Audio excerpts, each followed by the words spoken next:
And then also, come back to archetypes, which I mentioned earlier. So fragmentation of meaning can also be created by unresolved archetypes. So if you've got an archetype which you're projecting onto somebody or something, so some sort of psychic need which is you're assuming is about something out there, but actually something going on in you. It's a psychic function in you which is being projected, like believing that the boss is the Dark Lord. Then, cheers. Then, obviously, that's another aspect of fragmentation of meaning, isn't it? So the meaning of the boss needs separating there from the meaning of the Dark Lord.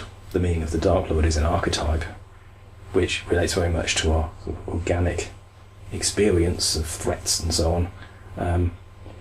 The meaning of the boss has to be sort of understood within their company structure and so on.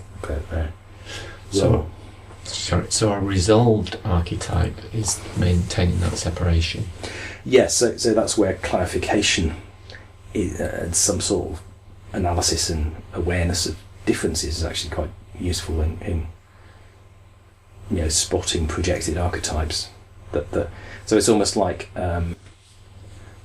you're using a particular cognitive model that you're used to, but you're not using it with awareness that it requires, and so that's working within one cognitive model.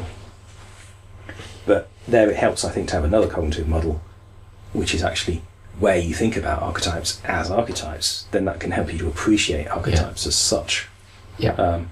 So on the one hand, you listen to stories about the Dark Lord, you get in touch with your feelings of terror or whatever it is, and then you go and see the boss and you have a same conversation, rather than feeling threatened. That's the idea. I do like zebras now. Could you just quickly define archetype again? Okay, well, I see an archetype as a psychic function. So it relates to the function of the ego in some way, usually. So in my analysis of which comes from Jung, it's a sort of adaptation of Jung.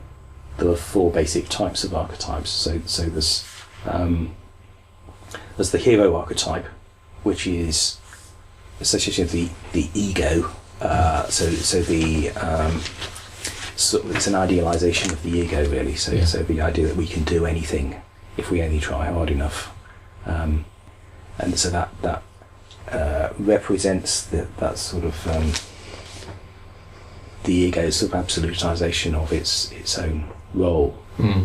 Then there's the shadow, which I've already mentioned, which is what the ego rejects. So it's the stuff that's outside the ego. It's different, it's other, nothing to do with me. I don't want it, I'm afraid of it. So that becomes the devil or racism. Whatever, racism, yep. Then there's the Animus, which is the attractive other. So often, but not necessarily sexual. So the anima for a man often takes a sort of idealized feminine form as something different from him, but wonderfully enticing and mysterious. And for a woman, the alternative is the Animus. Could it also be Adolf Hitler or some charismatic? It could be, yes, and it could be something completely non-sexual. So it could be an enticing, mysterious landscape or something like this. So that would have the same psychic function. And how gays fit into this, I'm not quite sure, but I'm sure they have enticing, mysterious things as well, wherever they are. And then there's the what Jung calls the God archetype, or the wise old man or wise old woman archetype, which is the sort of absolutization of the whole psyche. It's sort of the archetype of integration. So it's where we kind of project ahead what it would be like to be completely integrated, to have all our energies working together, and we turn that into a symbol.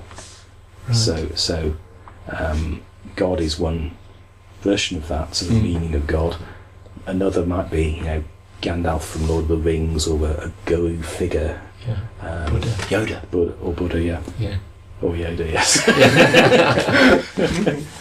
And do these archetypes resonate with the Lakovian idea of metaphors as well?